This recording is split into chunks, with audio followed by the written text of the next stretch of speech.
그리고 오늘 강의 주제는 정근대 가야사 인식입니다. 부제를 제가 최치원에서 한치원 적약용까지 이렇게 달았습니다만은 가야는 원래 있었죠. 가야는 원래 있었는데 이 가야사를 어떻게 볼 것인가의 문제는 지금 우리가 자료라든가 여러 가지 상황으로 봤을 때 가장 먼저 가야사를 어떻게 인식했다라는 것은 최치원부터 보입니다. 고은 선생부터 이렇게 봤다고 보여져요. 그리고 이제 이 정근대라고 제가 제목을 썼는데 근대와 정근대의 차이는 어디를 근대, 어디를 정근대 이렇게 나누냐 하면은 이건 이제 학문마다 좀 다른데 역사학에서는 1920년대를 기준으로 합니다. 그러니까 1920년대 단재 신채호가 민족주의 역사학을 가지고 연구할 때부터를 근대 역사학이라고 해요. 그럼 그 이전은 정근대가 되겠죠. 근데 그 이제 그럼 무엇을 기준으로 어떤 방법으로 연구를 하고 어떤 시각으로 연구를 했기 때문에 근대냐? 뭐 이것은 또 사학사에서 다룰 문제고 또 다른 이야기를 하게 되기 때문에 좀 생략하겠습니다만 어쨌든 그렇습니다. 그러면 제가 오늘 이야기는 그 이전까지를 가장 처음부터 1920년대 이전까지를 말씀을 드려야 되는데 다 말씀드릴 수가 없어서 중요한 것들 위주로 이렇게 말씀을 드리려고 생각을 합니다.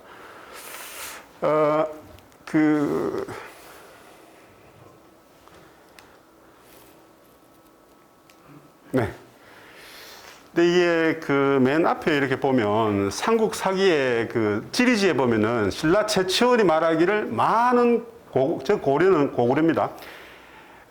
많은 고구려, 변하는 백제, 진하는 신라 이렇게 최치원이 했다고 지리지에 써 있고요. 그다음에 삼국사기 최치원 열전에도 마찬가지로 최치원은 만을 고구려, 변한을 백제.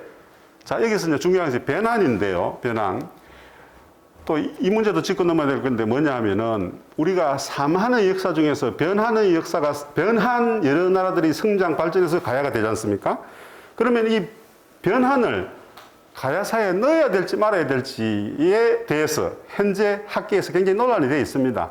그래서 변한이 성장 발전해서 가야의 여러 나라가 되었는데 나라가 강성해지니까 이름을 변한 여러 나라에서 변한 무슨 국에서 가야 무슨 국 이렇게 됐다라고 되었기 때문에 변한의 역사도 당연히 가야에 포함시켜야 된다라는 학자들도 있고 그렇지 않다. 사만은 사만의 역사고 가야는 가야의 역사다. 이렇게 분리해서 보는 학자도 있습니다. 그게 이제 어느 것이 옳은지는 뭐 아직까지 판정할 수 없지만 저는 기본적으로 변하는 역사도 가야의 역사라고 생각합니다.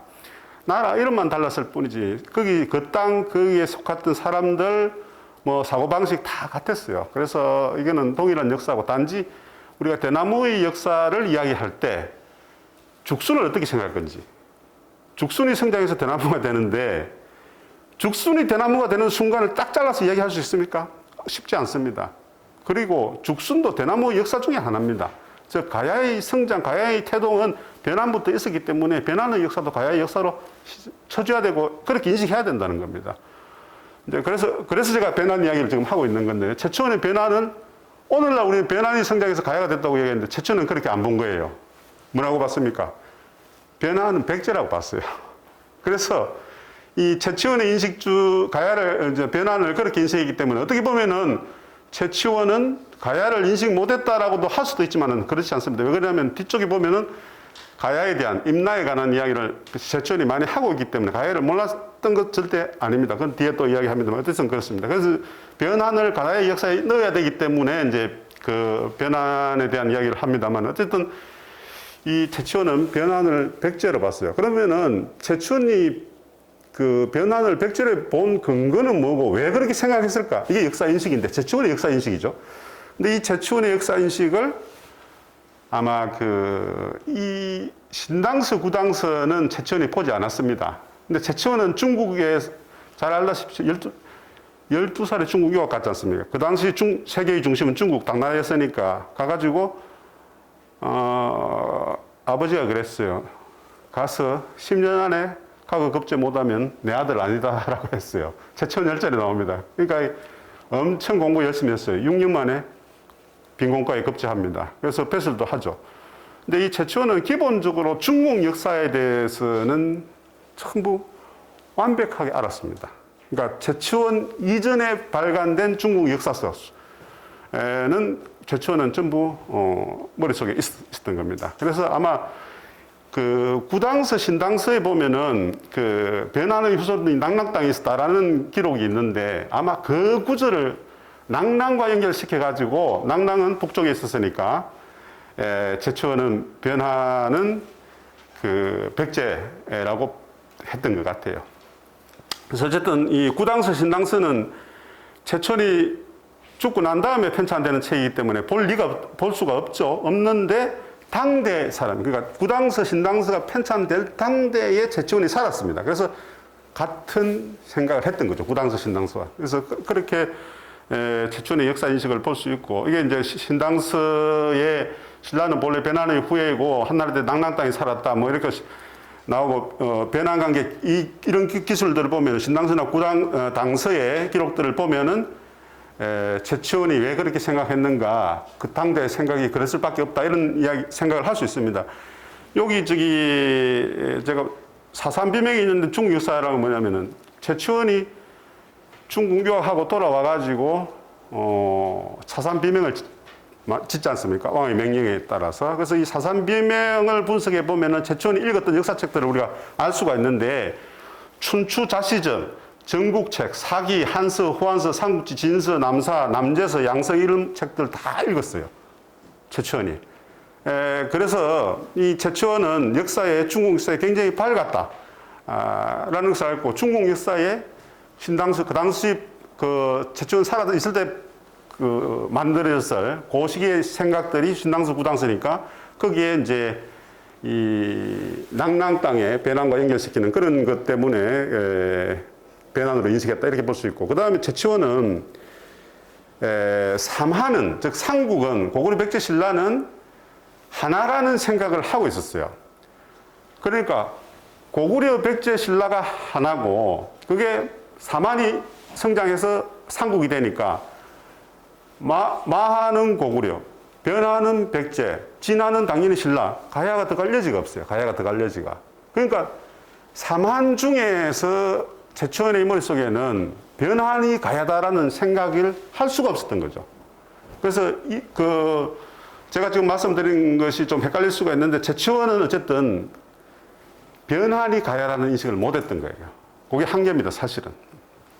그래서 최치원은 삼하는 곧 삼국이라는 그런 생각을 하고 있었고요. 그게 이제 최치원 역사 인식의 한계다. 그렇게 볼 수가 있습니다. 그 다음에 이런 최치원의 인식이, 즉, 변한이 백제라는 인식이 그거 잘못됐다라고 하는 최초의 반박이 누구냐면 조선조의 근건이라는 사람이 하나 해요. 최치원이 그거 잘못 봤다라는 게 근건이 이야기합니다. 근데 이 근건은 마한이 백제고 진한이 신라고 변한은 가야가 아니고 고구려라고 했어. 이 근건도 가야에 대한 인식, 그러니까 변한이 성장하고 가야가 된다 이런 생각은 못했던 거예요. 그런데 중요한 것은 그 이전까지 최치원이 생각했던 변한 백제라는 생각은 잘못됐다는 것은 비판했다는 거예요. 이게 또 중요한 거예요. 근건이 조선초 사람인데. 근데 이 결국은 이러한 그 변한이 그 고구려 또는 백제가 아니고 가야다라는 인식을 최초로 하는 사람이 한벽겸이라는 사람이에요. 1615년에 만들어진 동국지리지에서 그런 인식을 하게 됩니다. 이게 쭉 이어져 가지고 적야경까지 이어지는데요. 이건 나중에 나오니까 이제 건너뛰고요. 그 다음에 이제 마지막 단계 한치훈, 한진서 해동 역사에서 그게 정리가 됩니다. 그래서 지금 우리가 인식하는 변한이 가야 성장한다는 인식은 최종적으로 정리하는 사람이 한치훈, 한진서가, 한진서는 한치훈의 조카인데 해동 역사에서 그런 얘기를 합니다. 요게 이제 제가 정리한 것들이에요. 근데 중요한 거는, 최치원이 마하는 고구려고, 변하는 백제다라는 이런 인식이 그 이후에 고려시대에도 쭉 이어집니다. 그래서 삼국사기에도 그렇게 적어요. 삼국사기도 변한이 백제라고 했습니다. 그 다음에 삼국유사도 마찬가지로 변한은 백제다라고 했어요. 그래서 삼국유사에는 한 파트에 변한 백제 이렇게 파트를 만들어서 변한 백제조를 별도 딱 둡니다. 이러한 사기 상유사는 언제 만들어집니까? 고려시대 때 만들어지지 않습니까? 그래서 이 고려시대 때에는 최치원의 이야기가 그대로 가야에 대한 생각들이 그대로 고려에 이어지는 거예요. 근데 이것은 최치원의 조카 최인현이라고 있었는데요. 최인현. 이 최인현이라는 사람도 일찍 중국 유학 가가지고 그냥 거의 최치원과 같은 학문의 길을 걷습니다. 유학 갔다 신라에 돌아오는데 이 최치원하고 최인현은 사촌간이에요. 나이는 10살 차이 나는데 최치원의 사촌 동생이 최인현이고 그 사람도 아주 유학 갔다 오고 지식인이죠. 근데 이 사삼비명 중에 지금 보령입니다. 그게 충청남도죠. 충청남도 보령. 왜 그 배로 많이 나는 데 있지 않습니까? 보령. 거기 보령에 가면은 성주사지라고 지금 절이 있습니다. 절터가 있죠. 성주사지라고 탑도 남아있고 그 사삼비명 중에 낭해하상비가 거기 있습니다. 사삼비명이 그 보령의 낭해하상비, 그 다음에 쌍계사의 진감국사비, 그 다음에 어디입니까? 문경에 문경 큰 절 있지 않습니까? 봉암사에 그 비석이 있죠. 그 비석. 근데 그게 저는 사삼비는 다른 거 다 봤는데 그것은 못 봤어요. 거기 일반인들이 들어가기 초파일만 개방을 하는데 가기 힘든 봉암사는 그런 거기하고. 그다음에 하나는 경주에 있는 비석 이렇게 네 가지인데 그 중에 이제 제일 큰 게 낭해하상비예요. 보령에 있는 성주사지에 있는 그게 글자 수도 엄청 많습니다. 비가 그대로 남아 있어요. 남아 있는데 그 비를 지은 사람이 최치원이고 비의 글씨를 누가 썼냐면 최인현이 씁니다. 사촌 동생이 있어요. 맹필이었어요. 그래서 그 이야기는 뭐냐면은 최치원과 최인현은 기본적으로 지식 체계를 공유했다라고 보는 겁니다. 역사에 대한 인식은 물론이고 모든 생각이 같았고 공유했다 이렇게 볼 수 있어요. 지식을 공유했다. 그런데 최치원도 신라 말에 들어왔기 때문에 사실은 그 높은 벼슬을 못 하지 않습니까? 지방의 헬령 정도 하지 않습니까? 그게 이제 신라 말기에 신라의 한계죠. 근데 최인현은 더더욱 신라가 망할 무렵에 돌아와서 하려고 할 텐데 그래서 결국은 후백제 때의 최인현은 그 고려 태조를 따라갑니다. 거기 가서 고려에 봉사를 해요. 배설을 해요. 그러면서 이름까지 바꿉니다. 최은희로. 유명한 고려시대 고려초의 지식인 최은희라는 사람이 바로 이 최인현이에요. 또 같은 사람이에요. 근데 이 최은희는 고려 때의 태자의 사부가 되고 중요한 체계는 지식적인 부분의 체계는 그 사람이 다 정립을 합니다. 그래서 고려시대 때 역사에 대한 인식과 체계는 최은희로부터 왔다 이렇게 볼 수 있고 이 최은희의 지식체계는 누구? 최치원. 이렇게 되는 겁니다. 그래서 고려시대는 기본적으로 최치원과 생각을 같이 해요. 역사인식은. 그래서 가야사도 마찬가지죠. 가야에 대한 인식도. 그래서 삼국사기, 삼국유사에 기록되는 것은 대부분들이 변환에 대한 인식들은 최치원, 최은희, 이렇게 동일하다 이렇게 볼 수 있고 그렇게 정리가 되는 겁니다. 그래서 근근 단계 와서 좀 다르고 조선초에 왔다 갔다 하다가 이제 아까 말한 한백겹 이후부터는 변환이 가야로 성장했다라는 것을 이제 정리가 됩니다. 그 다음에 이제 이 최치원을 우리가 좀 더 이야기를 해야 되는데 그 최치원의 저술 속에 제왕연대력이라는 책이 있어요. 근데 책은 남아있지 않죠. 제왕연대력을 지었다라는 기록만 있을 뿐이에요. 근데 제왕연대력의 책은 지금 남아있지 않는데 최치원이 제왕연대력을 지었다. 그런 기록만 남아있죠. 근데 저는 우리가 삼국유사를 보면 삼국유사의 차례를 주고 맨 앞쪽에 삼국유사 맨 앞쪽에 왕력이라는 게 있어요. 이 사람들 삼국유사를 읽을 때 왕력 무시하고 넘어갑니다. 왜? 재미없기 때문에. 연표잖아요. 그래서 이제 넘어가는데 이 삼국유사의 왕력을 보면은 자세히 보면은 이게 제왕연대력이다라는 것을 알 수가 있어요. 어떻게 알 수 있냐면은 이게 상유사, 국부 지정된 상유사의 왕력편인데, 상유사고 왕력 제일 처음부터 이렇게 나가는데, 여기 있고 이렇게 쭉 있는데, 요것은 중국의 제에 대한, 황제에 대한 역사를 쭉 적고 있어요. 황제에 대한. 그 전한 선제부터 한나라부터 쭉 뒤로 갈수록 중국의 황제, 제에 대한 연대력을 쭉 적고 있고, 그 다음에는 여기는 신라에 대한 연대력을 적고 있죠. 여기는 고구려, 여기는 백제, 여기는 가야, 가락국에 대해서 적고 있어. 이것은 기본적으로 왕력, 제목은 상유사가 왕력이라고 했지만 왕력이 아니죠. 뭡니까? 제왕 연대력이에요. 제와 왕의 연대력이에요, 이게. 그래서 이 상국유사의 왕력은 기본적으로 제왕 연대력을 그대로 채용해서 실은 거예요. 물론 수정했겠죠. 오타도 고치고 했겠죠. 이게 중요한 거예요. 자, 상국유사는 기본적으로 상당히 민족주의적인 성격이 강한 겁니다. 일련 스님이 그렇게 지었어요. 그걸 알 수 있는 게 고조선을 맨 앞에 낸 것도 그런 거 반영이고요. 이 상국유사를 지으신 일현 스님은 12세기 당대 고려를 대표하는 최고의 지식인이고 왕사고 국사였는데, 이분이 살았던 시대가 어떤 원나라의 거의 지배하에 있던 시기예요. 그러면은 이렇게 핍박받고 어려운 고려 사람들에게 어떤 희망을 줄 것인가, 상국유사에 상당히 많이 넣었던 거예요. 그래서 상국유사에는 없는 고조선 맨 앞에 넣고 쭉 파는 거예요. 기본적으로 제왕 연대력을 보고 채용을 했지만은 제왕 연대라고 쓰기 싫었던 거죠. 왕력이라고 썼어요. 그냥 왕력.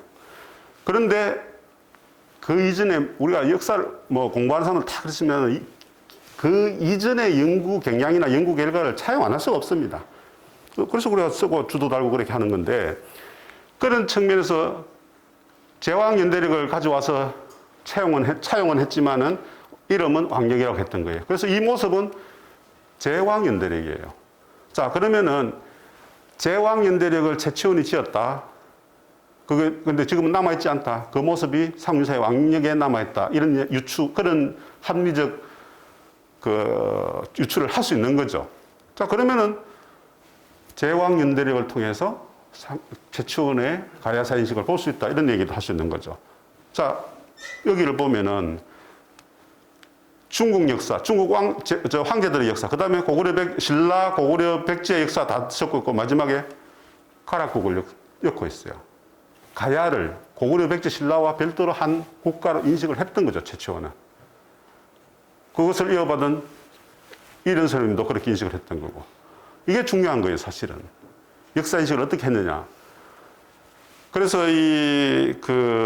가야라 하지 않고 가락국이라 해서 수로왕부터 쭉 넣고 있어요. 그런데 이렇게 생각할 수 있을 겁니다.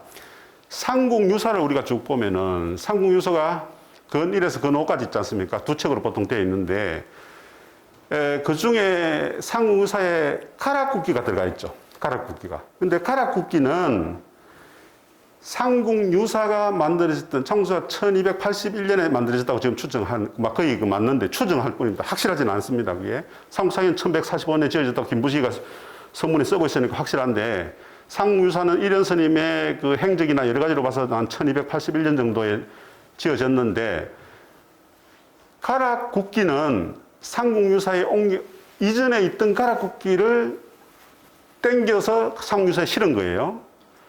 그렇기 때문에 상국유사보다 가락국기가 더 앞선 책이죠. 그냥 옮겨서 상국유사에 담았으니까. 근데 담았을 때 당연히 가락국의 왕력 정리는, 여기 보이는 이 왕력의 정리는 가락국기에서 따와가지고 정리해서 왕력이 실었을 거라고 생각했습니다. 이제까지. 가야사 연구하는 사람들 대부분이. 그런데 이번에 제가 분석을 한번 해보니까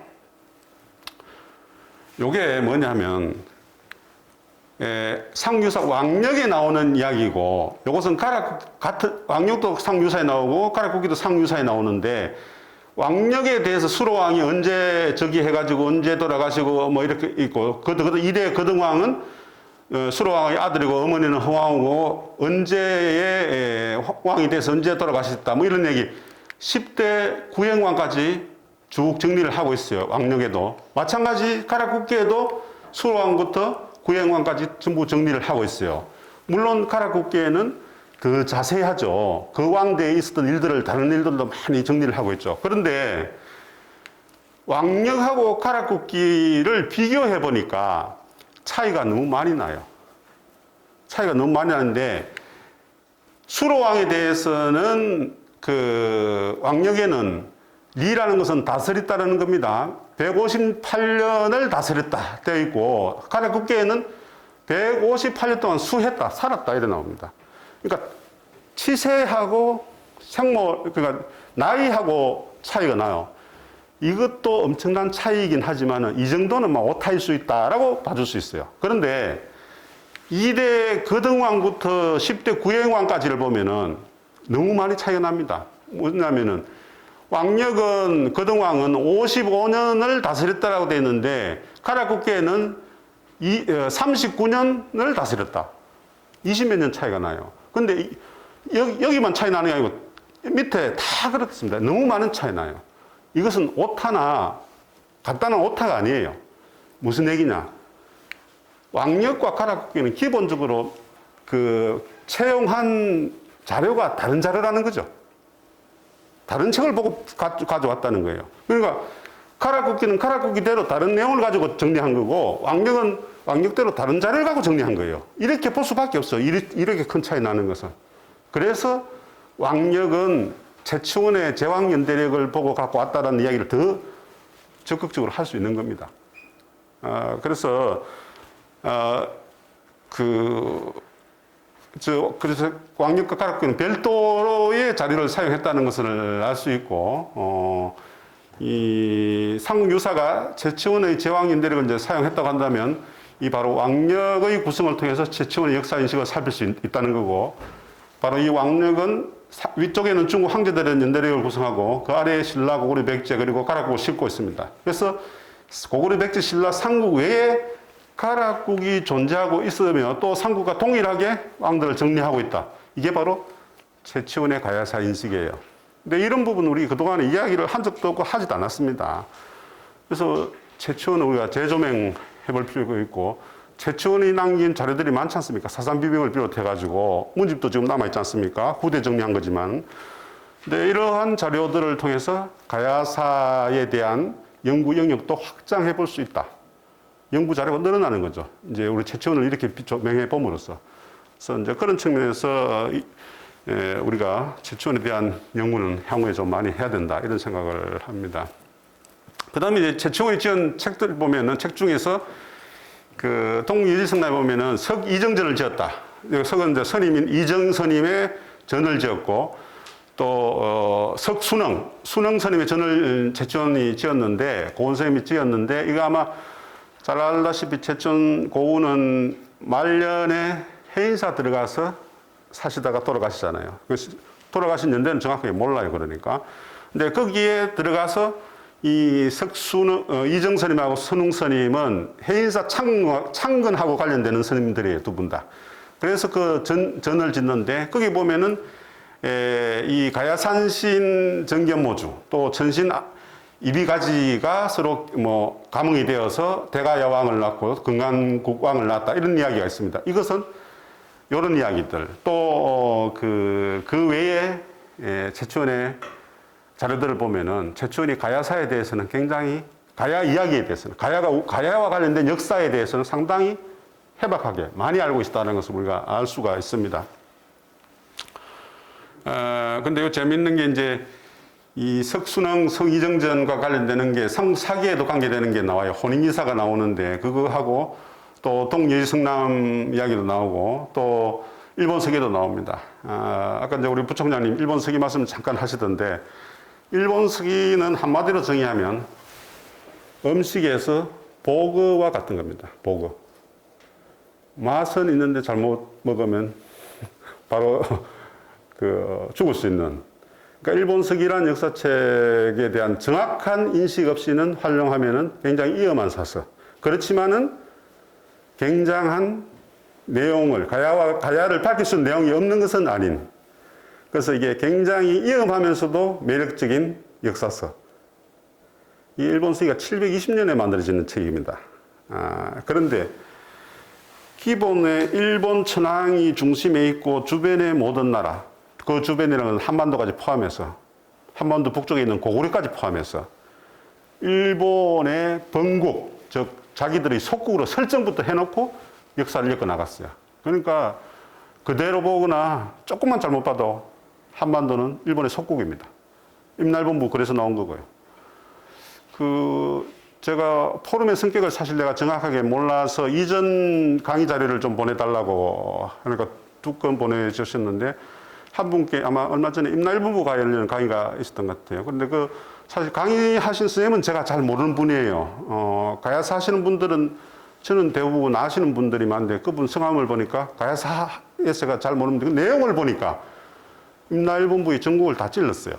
그러니까 임날본부에 대한 이야기, 뭐 때문에 그렇게 생각하고, 왜 봐야 되고, 어떻게 봐야 되고에 대한, 제가 보기에는 그분이 전공은 전부 찔렀던 그런 내용이었습니다. 근데 사실 이제 지금 단계에서 2020년 이후 단계에서 이제 그거보다 더 깊이 들어가야 되죠.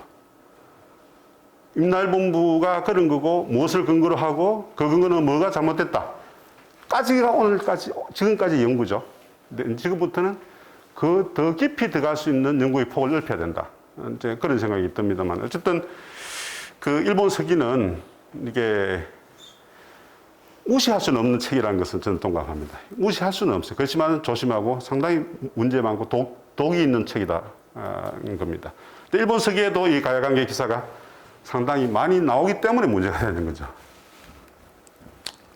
자, 그 다음에 이제 사실 이제 오늘 오신 분들은 학생도 좀 있으신 것 같고 일반 선생님들도 많이 계신 것 같아서 이게 우리가 가야 하는데 가야라는 말 자체는 가야가 있었던 시기에는 쓰지 않았던 용어입니다. 무슨 얘기냐 하면 가야가 시작은 언제부터라고 했습니까? 그러니까 변환부터인지 언제부터인지 그거는 이제 시작에 문제점이 있다고 마지막 멸망은 확실하지 않습니까? 고령 대가야가 만기 562년이고 김해 건강가야가 만기 532년이지 않습니까? 근데 6세기 중엽, 그러니까 562년을 마지막으로 가야가 생존한 거. 그 이후부터는 이제 가야의 역사가 없어진 거죠. 그때까지, 그러니까 562 이전까지 가야라는 말 썼느냐? 안 썼습니다. 안 썼어요. 뭘로 증명하느냐? 사서에 보면 12세기 이전에 만들어진 역사책들에 가야가 많이 등장하는데 가야란 말을 쓰기 시작한 것은 12세기 이후부터예요. 즉 삼국사기 이후부터예요. 삼국사기가 1145년에 만들어진 책이죠. 12세기 고려시대 때 만들어진 책이에요. 그 이후부터 가야라는 말을 써요. 그 이전에는 뭐라고 썼습니까? 가라라고 썼어요. 가라. 그런데 아마 가야시대 당대 살았던 사람들은 가야라는 말을 썼을 가능성, 그러니까 음이 정확하게는 모르지만은 뭔가 이렇게 뭔가 썼을 건데 그것을 문자화 하는 과정에서 어떻게 쓰는가에 달라지는데 처음에는 가야라고 안 썼다는 거죠. 뭐라고 썼어요? 가라라고 쓴 거예요. 가라. 이제 이 가라가 왜 가야가 됐느냐가 알 필요가 있어요. 그게 역사 인식이 어떻게 변화왔는가와 관련해서 알 필요가 있다는 거죠. 그 부분에 대해서 설명을 했는데 결론적으로 말하면 최치원부터예요. 최치원이 가라를 가야라고 썼던 거예요. 그러니까 그 이후부터 계속 가야라고 썼던 거예요. 최치원이 어떤 인물이라고 했죠? 당대 최고의 지식인이고 그 지식은 사촌 동생을 통해서 고려로 그대로 이어졌고 고려에 만드는 역사책에도 그대로 이어졌고 조선시대 들어오면 어떻습니까? 동방의 유학자로서 최고로 꼽는 게 고은 최조원 선생 아닙니까? 유학자들도 최천이 말한 거에 대해서는 신체를 모셨던 거예요. 그러한 권위가 그대로 이어졌던 겁니다. 그래서 그게 사실은 근대 이후에 해방 이후까지도 200도까지도 이어졌던 겁니다. 그래서 우리는 가야라는 말을 당연스럽게 이렇게 가야사 하는데 틀렸다고는 볼 수 없지만은 당대 용어는 아니라는 점을 우리가 인식을 해야 된다는 겁니다. 그래서 그런 얘기를 지금 쭉 하고 여기서는 하는데, 그래서 이 최치원이 지은 글 중에서 이 가야산 이런 게 나오는데요. 가야산 독서단기 보면 이게 전부 이런 식으로 쓰고 있어요. 가야산 인변이 있고, 요건 또 인변이 넘는 책받침이 있어요. 가 밑에 이렇게 쓰고 있고, 요거는 또 이렇게 쓰고 있고, 이렇게 쭉 있는데, 이 가야는 중국의 수수와 북사의 가라라고 되어 있어요. 이 수수와 북사는 최치원 이전의 책입니다. 그래서 최치원이 이 책은 봤어요. 수수와 북사를. 수수와 북사를 봤는데, 이 중국의 역사적인 수수와 북사에는 이렇게 되어 있어요. 가라라고, 가라. 이 가라가, 그 이전에는 이 가라였는데, 요렇게 되고, 또 요렇게 되고, 이렇게 되는 거예요. 요거는 역사서를 자료를 통해서 이렇게 변해 왔다는 것을 느낄 수가 있는데, 이 가라는 최초 어디 나옵니까? 최초로. 강개토항 비문에 나옵니다. 강개토항 비문의 임나가라 종발성.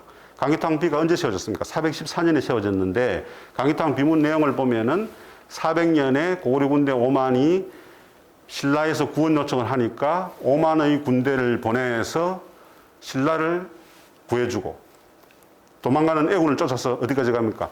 임나가라 종발성까지 쫓아갑니다. 거기에 임나가라가 나오는데, 거기에 임나는 이렇게 써져 있어요. 가라는. 여기 이제 수수와 북사에 이제 이렇게 써지고 되고, 이 수수와 북사를 읽은 최치원이 이 가라를 가야라고 이렇게 쓰는 거죠. 이렇게. 여기 다음에 이런 식으로 되는 거예요. 이렇게 되는 근거는 지금부터 제가 잠깐 말씀을 드리겠습니다.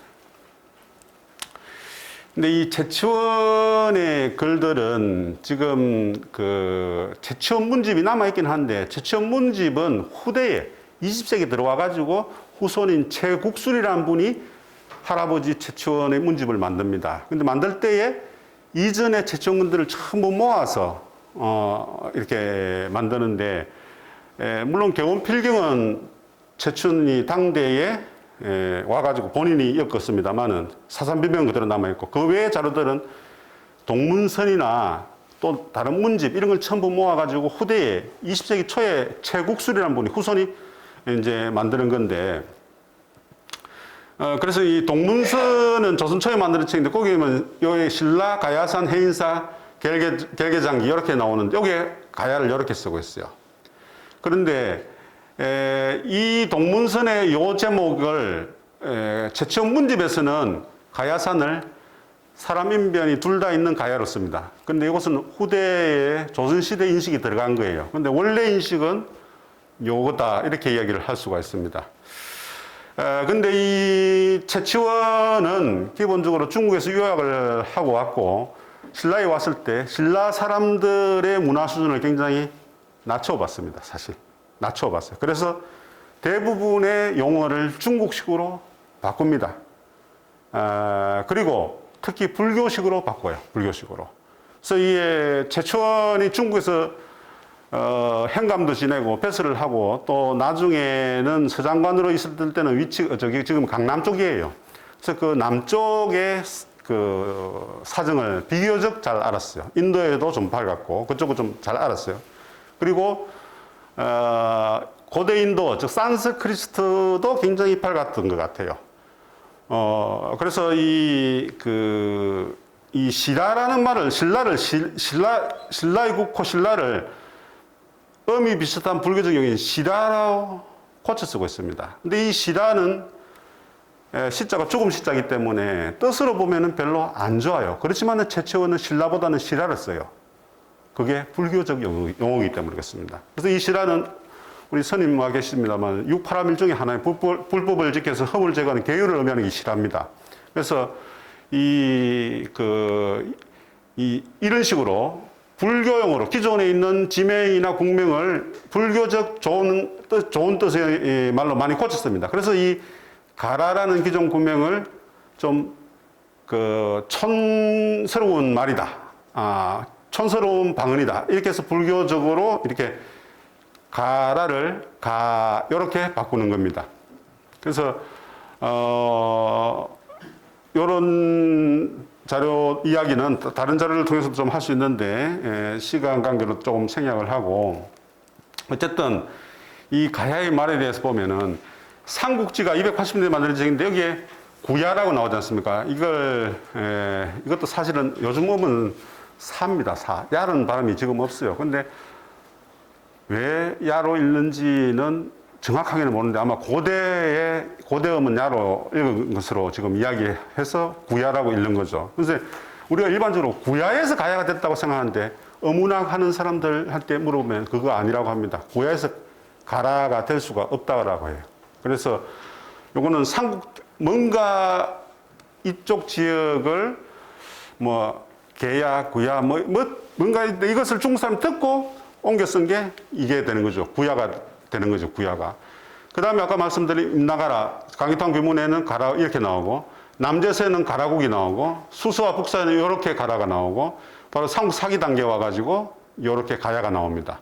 그래서 요 이전, 그러니까 7세기 당대, 요게 당나라 때 만들어진 역사책인데, 당나라 때 만들어진 이전의 역사, 즉 가야가 존재했던 시기와 상당히 가까운 시기에 만들어진 역사책에는 가야라는 말을 안 썼습니다. 이거는 일부러 안 쓴 게 아니라 가야란 말이 없었기 때문에 안 쓴 거예요. 근데 최초원이 불교식으로 가야로 바꾸고 난 다음에는 이제 그대로 이제 가야가 쑥 쓰여지는 거죠. 그래서 이후에는 이런 건 다 조선시대 이후인데 전부 가야라고 씁니다. 그런데 이거는 일반 상식화 지금 되어 있습니다만은 삼국사에는 주로 사람 인변, 가나 야에 인변이 없는 가야를 많이 씁니다. 그렇다고 해서 100% 그래 쓰는 거 아닙니다. 한두 예가 있어요. 이게 가짜에 인변 붙은 가야가. 그 다음에 가랑이라고도 쓰고요. 이 양은 음이 야나 같은 겁니다. 이렇게 쓰고. 근데 상유사는 가짜에만 인변이 있는 글자를 주로 씁니다. 그리고 이 조선시대 이후는 대부분이 갓과 야 다 인변이 있는 글자를 씁니다. 왜 그랬겠느냐? 그거는 저도 정확하게 모르는데 이게 아마 이것도 불교적인 것이 좀 변화되는 불교적 용어에서 둘 다 붙이는 것은 유교적 영향을 좀 받았던 용법일 수 있다. 이런 생각인데 이것은 저도 정확하게 자신이 없습니다. 왜 그렇게 됐는지는. 이건 앞으로 연구 대상이 되겠죠. 이것은 최초의 희랑대사에 대한 글을 적은 게 있는데 거기에 보면은 그 가야에 대한 가야산을 이렇게 썼습니다. 이렇게. 요거는 그 가야산 해인사 사적기 서울대 기장교학 소장에 있는 거기 보면은 가야를 둘 다 이렇게 썼어요. 근데 이건 후대에 변용된 겁니다. 최초원이 쓴 글이지만은 최초원 당대에 이렇게 쓰지는 않았을 때고 조선시대 이후에, 고려시대 이후에 그렇게 썼을 걸로 봅니다. 이 동문서는 조선 초에 만들어진 것인데 전부 다 가야라고 표기되어 있습니다. 자, 이게 이제 재밌는 건데 조선 초 동문서 이게 신라 가야산 해인사 결계장기라는 제목의 최초원의 글인데요. 요것은 동문선의 똑같은 제목의 똑같은 내용이 요것은 고운집 문집에 나오는 건데 신라 가야산 해인사 결계장기 똑같은 내용의 똑같은 제목의 똑같은 내용의 글인데 뭐가 다릅니까? 동문선에는 가야를 가짜에 책받침 여기 이렇게 썼죠. 근데 여기는 뭡니까? 이렇게 썼죠. 가야를 달리 썼습니다. 이게 무슨 차이냐? 동문서는 조선 초에 만들어진 건데 최치원이 원래 썼던 기록을 그대로 적었다고 보여집니다. 그런데 그게 후대에 내려오면서 변용이 돼가지고 가야로, 그러니까 지금 일반적으로 쓰는 인변을 둘 다 붙이는 가야로 변화되는 거죠. 그래서 이게 이제 후대에 쓰여진 공인집은 가야를 이렇게 고쳤던 겁니다. 자, 이게 이제 하나 제가 그 양념으로 끼워넣은 건데요. 이 채북이라는 화가가 있는데, 호는 호생관인데, 18세기 초에 여러분들 잘 아는 김홍도와 같은 시대 사람이에요. 근데,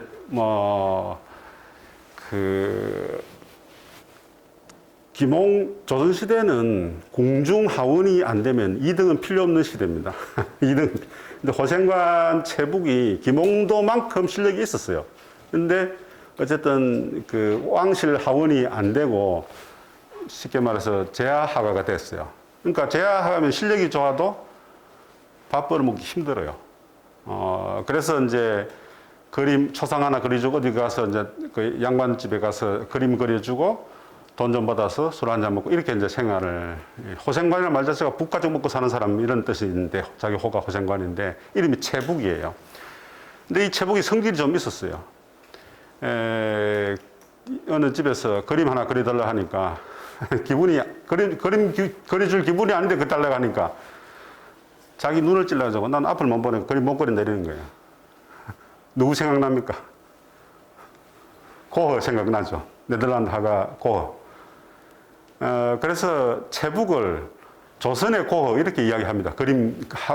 미술계에서는.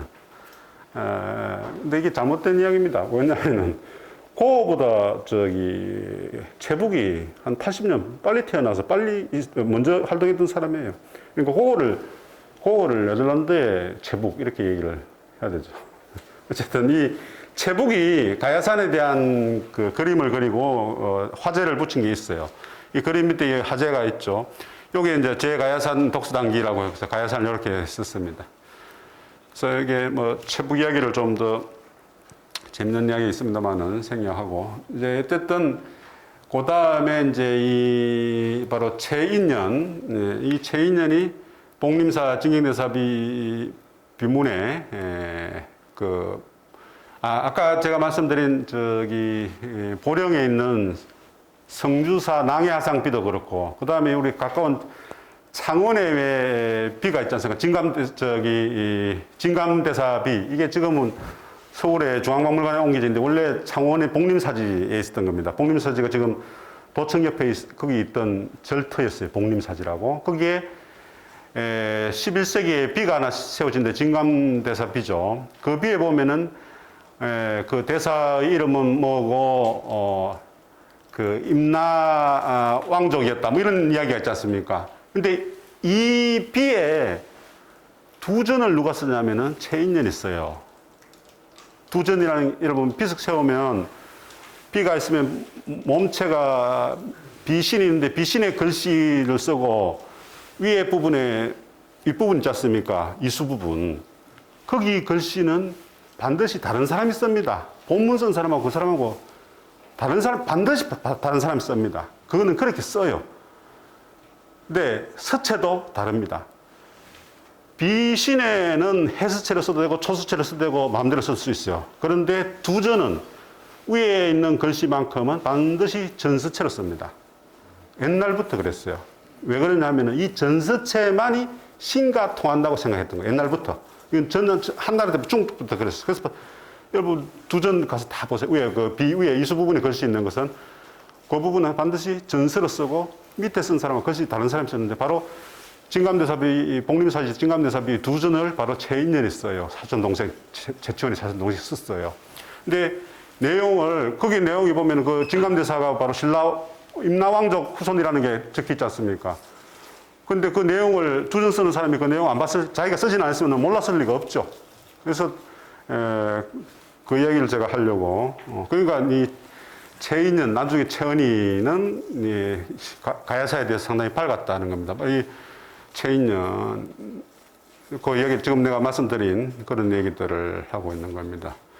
이게 그 보령의 성주사지예요. 요게 탑이고, 요게 낭해하상비예요. 이 낭해하상비인데, 사실 부산이나 김해에서 여기 가기가 쉽지 않아요. 너무 멀어가지고. 충청남도 제일 끝에 서쪽인데, 여기 1박 2일 해야 되는데, 절이 참 좋습니다. 절터가 참 좋습니다. 요게 이제 비고 비석인데, 이게 글씨예요. 이게 왕지체를 쭉쭉 뻗어서 얼마나 잘 썼습니까? 이게 바로 최인년의 글씨예요. 이게 오래전에 70년대 초에 찍은 사진이고요. 이 글씨입니다. 이게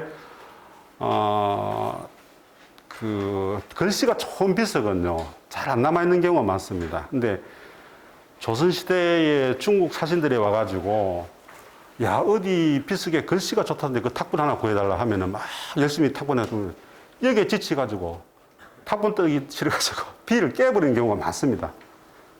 그래서 다행히 이 비는 남아 있는데 아주 이게 서예하는 사람들 굉장히 구하고 싶은 탁본이에요. 이게 문경봉암사 지정대사비. 지금 제가 사산비명 잠깐 보여드리는 거예요. 아까 그 저기 낭야상비고 이게 문경봉암사 지정대사비고, 요것은 쌍계사의 진감선사비고, 다 국보죠. 요게 이제 그 경주에 있는 겁니다. 그 경주에 있는 거는 비가 완전히 깨지고 못 찾아가지고 새로 저거는 복원한 겁니다. 이전에 탁본한 걸 가지고. 그 다음에 이제 시간이 거의 1시간 됐는데요. 사실 제가 준비한 건 이제 반 했는데 여기서부터는 10분 만에 제가 완료하겠습니다. 1시간 반 정도, 10분 정도 하는 걸 하고. 이제 조선시대 분들의 가야사 인식에 대한 건데, 저는 역사나 지금도 마찬가지인데요. 이제 민주화 시대이긴 하지만 민주화 이전 시대 정근들은 더더욱 인간관계로 다 엮여서 사고하고 행동하고 했습니다. 조금 이제까지 말씀드린 최치원과 최인현 관계도 그렇지만 조선시대 분들도 다 그랬습니다. 할아버지가 누구냐, 내가 배운 곳이 어디냐, 나의 스승이 누구냐, 학맥 따라서 다 사고하고 행동했습니다.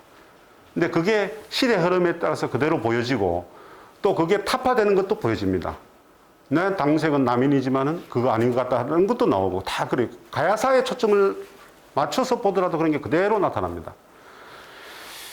이제 조선초는 사실은 이제 관찬사서 위주로 지금 그 가야사에 대한 정리를 할 수밖에 없고요. 왕조실록에도 가야와 관련된 게 대부분이 이 수로왕릉과 관련된 제사와 관련된 기사들입니다. 그래서 언제 뭐 왕릉을 복구한다 뭐 이런 건데 대부분이요. 할아버지, 우리 김해 김씨, 허씨, 인주이 씨, 최승씨 되시는 분들이 뭐 관련되는 분들이 상소하려고 하는 게 대부분이에요. 다 그거는 뭐 숭조 사상이라는 것은 한국인들, 조선인들 속에서는 버릴 수가 없는 거기 때문에 그거는 기사가 나오는 것은 당연하다고 봐야 됩니다. 그것을 요즘 시각으로 뭐 그렇게 비판하고 할 게 아닙니다. 그 당시 행동은 그 당시 사고를 바탕으로 바라봐야 되는 거죠. 그 다음에 이제 오윤이라는 사람이 동사찬노. 그 다음에 이제 중요한 게 한백겸이라는 분이에요. 이제 배난을 가야하는 시간 최초가 이 한백겸이에요. 근데 조선 후기에 나중에 한치운 나오지 않습니까? 한치운도 7대 후손이에요. 이 한백겸이. 한백겸의 동생, 친동생의 7세 손이 한치운이에요. 그러니까 할아버지가 공부했던 거 집에서 갖고 있었던 거죠. 그 다음에 잘 아는 방계 유행원, 또 홍여하 이런 분들이 이제 조선 후기 실학자들이에요. 다 이런 분들인데 지금 이제 유계라는 분은 잘 안 들어서 봤을 텐데 유씨 이게 기계 유씨입니다. 이 유자를 쓰면 우리가 유씨성이 버들 유씨도 있고 그건 문화 봉관 문화고 또 이렇게 토끼 묘 밑에 세금하고 칼도 한 유자가 떠 있어요. 이게 그거는 봉관을 거창으로 한 유씨들이에요. 어쨌든 이 유계는 기계 지금 안강 쪽에 포항가는 거기 유씨인데 이 부분은 기본적으로 노론이에요. 노론. 그래서 이제 자치통감을 보면서 노론정가에서 여사 제강을 썼는데 이 강목체, 이 역사 서술 체계가 강목체가 있고 뭐 기사범말체가 있고 여러분들 잘 아는 뭐 기전체가 있고 이런데 이 조선시대는 강목체가 굉장히 유행을 합니다. 그거는 그 명분을 굉장히 중요시하기 때문에 그렇게 되는 거죠. 그 다음에 뭐 허목.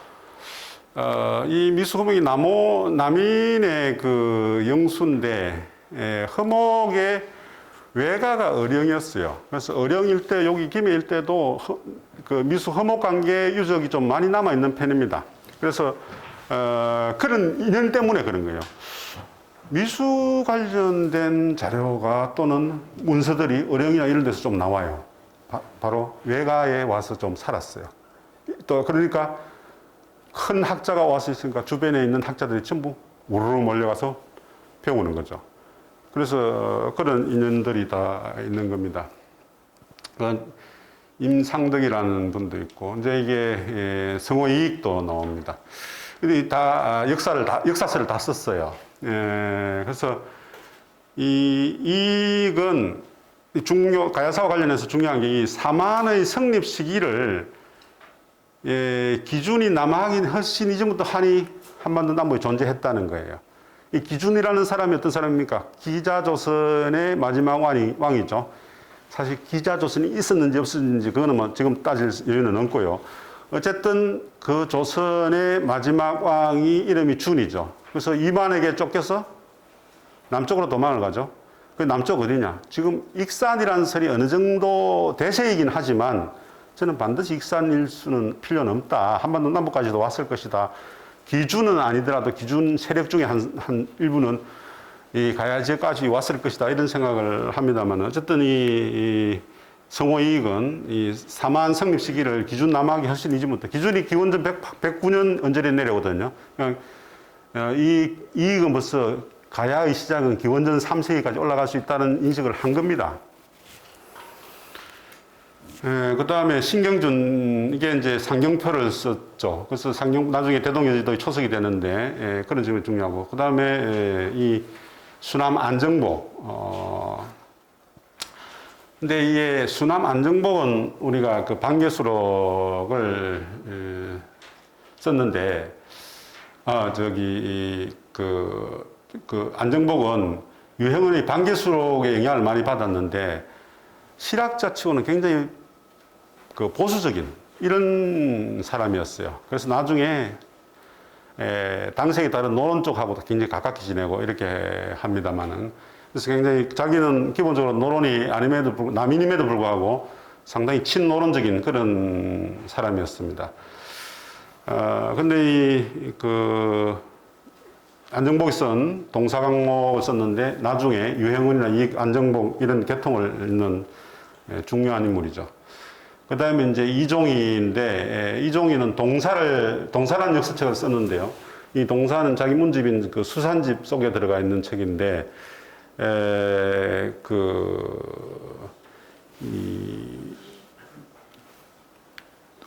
부여, 옥저, 애맥, 사만, 이런 나라들을 봤어요. 이전에는 이런 쪽에 작은 소국들을 살펴볼 생각도 못 했는데, 이런 쪽의 나라들을, 물론 고조선에 속한 나라들이라고 봤으면은 주목을 했다는 데 대해서 큰 의미가 있습니다. 그 다음에 유덕공. 사실 이 유덕공은 서열입니다. 근데 조선시대는 뭐 잘 알다시피 신문으로 서열이면은 배설을 못 했죠. 그런데 영조 때에 이 서열들도 배설할 수 있는 길을 한순간 열어줍니다. 이때에 제주 있는 서울들이 많이 진출합니다. 그래서 배설도 하고 이렇게 되는데 그때 사람이에요. 근데 사실은 유덕공은 정조부가 서열이었어요. 그래도 벌써 정조부가 서열이면 자기도 서열의 후손에 들어가서 그렇게 대접을 받았던 거죠. 이게 조선시대입니다. 근데 이 유덕공은 이제 다산 적양영우나 한치운, 오늘 강의 마지막에 등장할 다산이나 한치운에까지 영향을 미칩니다. 그 유덕공의 사실은 가야사보다는 발해사에 아주 중요한 인물이죠. 유덕공은 발해사를 처음 중시하고 중요시해야 된다. 그래서 당시 시대도 남북국 시대라고 해야 된다. 통일신라 시대라는 용어가 틀렸고, 북쪽에는 발해가 있었고 남쪽에는 통일신라. 그래서 남북국 시대라고 해야 된다라는 게 유덕공이 처음 주장했어요. 그런데 지금 우리 교과서 그래 바꿨지 않습니까? 남북국 시대라고. 그래서 유덕공은 그런 측면에서 중요한 인물이었습니다. 그 다음에 이제 이경이 연전실 기술을 짓는데, 이게 이제 그 소론계통의 역사가인데요. 결국 그 유명한 이광사가 아버지인데, 이게 참 이야기가 많습니다, 사실은. 영조 앞에 왕이 경종이지 않습니까? 경종의 어머니가 누굽니까? 장희빈 아닙니까? 장희빈입니까? 이름이, 장희빈 맞죠? 네, 장희빈, 어쨌든, 장희빈의 아들 경종을 왕으로 옹립하려고 했던 게 소론이었어요, 소론. 그래서 굉장히 노력하고 정치 공작을 많이 해가지고 갱종을 왕을 올려놨어요. 근데 그 노론 쪽은 완전히 묵사발이 났죠. 근데 이 갱종이 왕이 된 지 얼마 안 돼서 금방 3개월 만에 죽어요. 예, 그러니까 이제 또 다시 이제 노론이 돼서 이런 과정에서 이제 많은 사람들이 다치고 이렇게 하는데 그 속에서 이제 그 이경익도 등장합니다. 그래서 나중에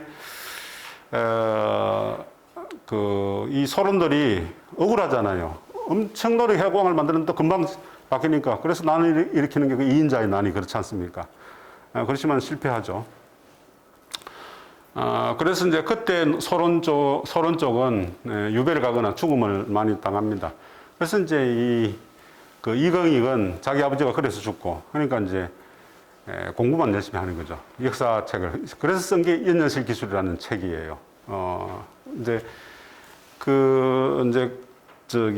그것도 장소도 강화도 가서 이제 저술 활동을 하고 강화도에서 열심히 공부해요. 그러면 그 주변 세력들이 뭐 올 거 아닙니까? 그게 강화학파예요. 강화학파. 강화학파는 그래서 나오는 거예요.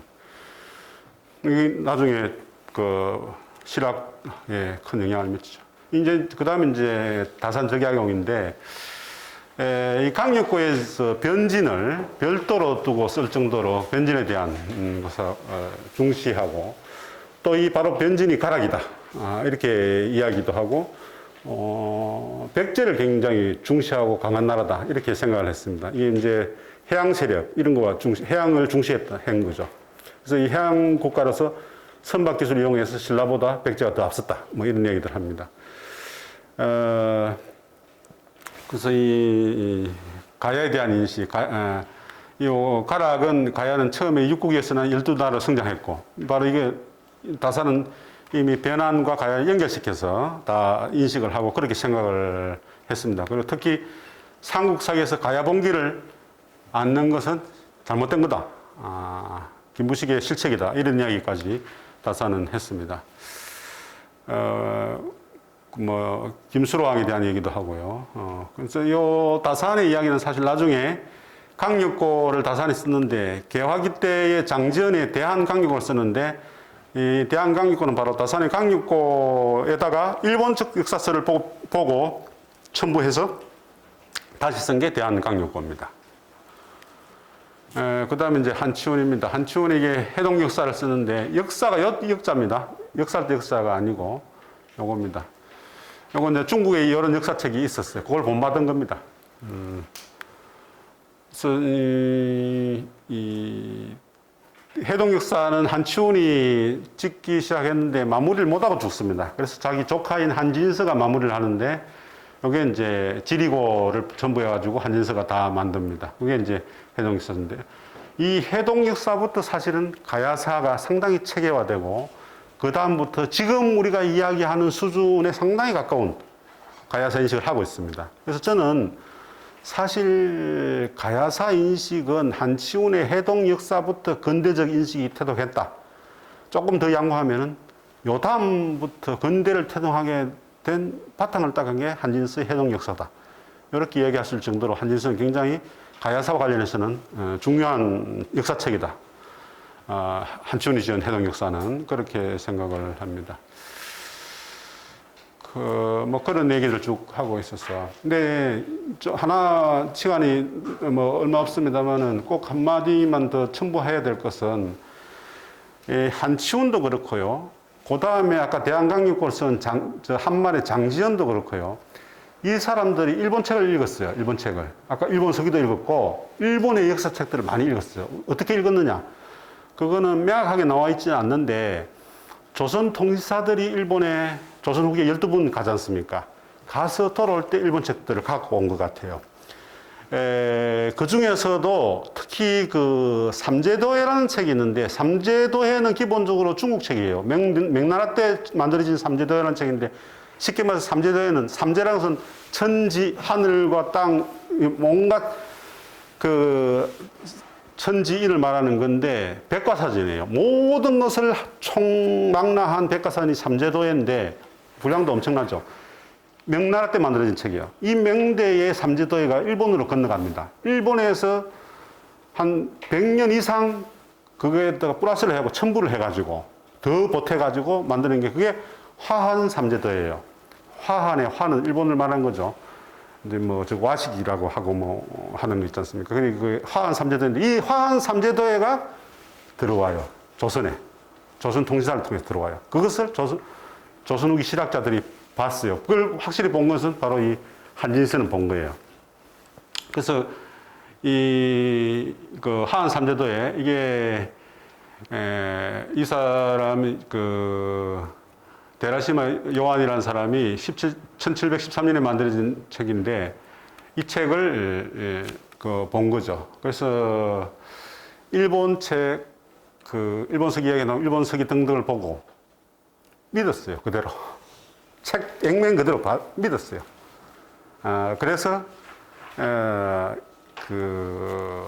이 조선 후기 실학자들 또 나중에 대한강력글을 쓴 장지연 이런 사람도 일본 역사책을 비판 없이 봤습니다. 그게 사실은 문제인데 그 부분 앞으로 우리가 주목해서 연구해야 되는데 그러니까 이 부분은 우리가 그동안에 전부 뭐 알고도 모른 척 했는지 우리 선배 학자들이 알고도 모른 척 했는지 몰랐는지 그거는 제가 알 수 없습니다만은 이 실학자들의 일본 역사서에 대한 무비판적 사료 치사 비판하지 않고 사료를 땡겨와서 읽었던 것. 그런데 자세히 제가 읽어보면은 그대로 실기를 하는데 좀 의심스럽다는 느낌을 많이 가지고 있어요. 이렇게 일본 책에 이렇게 되어 있기 때문에 실기는 한다. 그렇지만 좀 이상하다. 이런 식의 정도 수준을 하고 있어요. 그런데 일정 부분에는 임나 변진이 일본의 속국이라는 글을 쓴 부분도 있습니다. 그래서 이런 분들은 한계다 이렇게 볼 수 있는 거죠. 맺은 말은 그동안 최초원에 관한 이야기들 다 정리한 겁니다. 조선 후기 실학자들은 사회 전반에 이 역사에 관심은 조선 존재의 전통.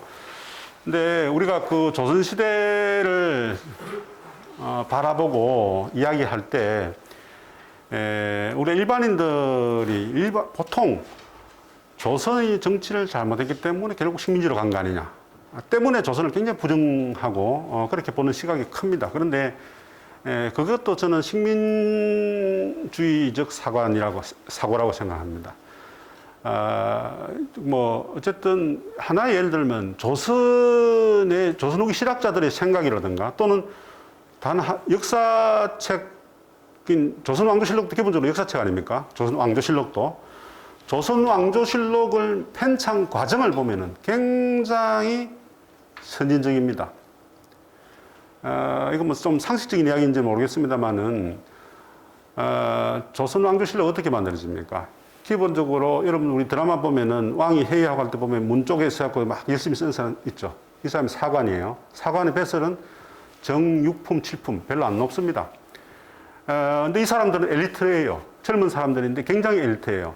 그래서 사관을 지내고 나면 반드시 나중에 배설 높이 판서까지 보통 갑니다.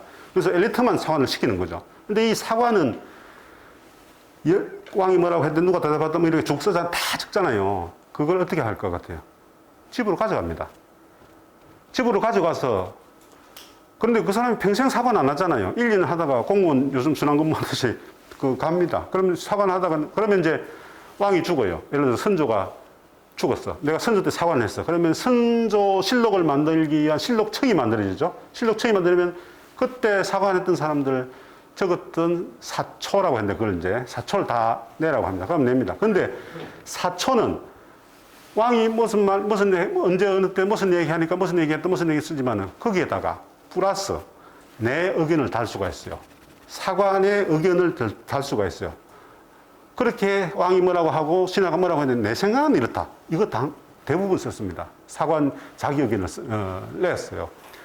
근데 그게 이제 모아가지고 그거에다가 기관의 일지, 각 기관들 있지 않습니까?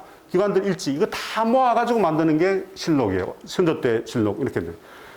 그게 엄청 많을 거예요, 양이. 그러니까 몇 번 교정보고 편집하고 이렇게 합니다. 그러면 문종이 엄청 많을 거 아닙니까? 그 재활용했습니다. 씻어가지고, 목 빼가지고. 그 못 빼는 장소가 세금정이에요. 서울에. 세금정이라는 게 새, 시끌 새자, 금을, 그걸 정자 세우는 게 세금정이 된 거죠. 그런데 그 만드는 과정에서 철저 보안은 지켜지고 고의주는 찔러가지고 사출을 갖고 있을 정도니까 탔지 않았습니다. 왕도 당대는 못 봤습니다. 그거 보다가 문제가 된 게 무슨 사화 되는 거 아닙니까? 그리고 그것도 보관도요, 전국에 다 나눠서 네 곳에 그대로 뺏겨가지고 네 곳에 딱 두지 않습니까? 한쪽에 불타면은 다시 뺏겨가지고 하나 만들고 이렇게 관리 자체도 굉장히 그 선진적인 관리를 했습니다. 그것도 좀 같은 거 안 먹게끔 철저히 약품 처리하고요. 그 임진왜란 때 타고 남아있는 게 전주 사고가 그 사고가 이제 조선이 이씨들의 왕조니까 전주 본위로 하니까 거기 사고를 하나 뒀었거든요. 조선 전기에. 근데 불 다 타고 임진왜란 때 전주 사고만 남아가지고 해서 전주 사고를 바탕으로 다시 뺏겨가지고 네 군데 나눴었습니까? 그래서 뭐 태백 3번이니 뭐 다 남아있는 게 지금인데 그게 하나는 부산 와 있지 않습니까? 어쨌든 그런 거 하나만 보더라도 조선이 얼마나 선진적인 국가인 건지를 알 수가 있습니다. 근데 어쨌든 역사인식에 관련해서 다시 볼 게 너무 많다. 그것도 가야사와 관련해서도 볼 게 다시 많다. 이런 말씀을 드리고, 이 부분입니다. 이 실학자들도 전통적 하위관 극복 노력했고, 중국 중심의 역사관 극복해야 된다는 생각도 했었고요. 자아에 대한 인식 강화해야 된다 이런 생각도 했었고, 그래서 이 사만과 가야사에 대한 인식도 이런 맥락 속에서 다 생각을 했습니다. 근데 이게 그동안 우리는 별 자료 찾아볼 생각도 별로 안 했고, 또 주목도 별로 안 했던 게 사실입니다. 그런데 이제 또 그런 부분 주목해야 또 잠시 말씀드렸습니다. 일본적 기록을 인용했는데 이 가라가 일본의 부영국으로 본 것이 있습니다. 그래서 이런 것은 사료 비판을 안 해서 그래요.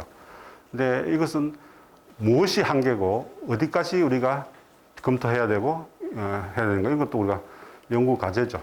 그래서 오늘 사실 제 강의 이 정도로 마치겠는데 시간도 한 1시간 20분 정도 1시간 10분 정도 한 것 같네요. 1시간 10분 정도 한 것 같은데 제가 말씀드리고 나니까 조금 두서가 좀 없었다라는 생각이 맥이 좀 잘 이어졌을까 듣는 분들이 이런 생각 좀 들고 하는데 시간이 되는 만큼 질문과 토론을 통해서 또 그런 부분 정리하도록 하고 강의는 이 정도로 하겠습니다. 네.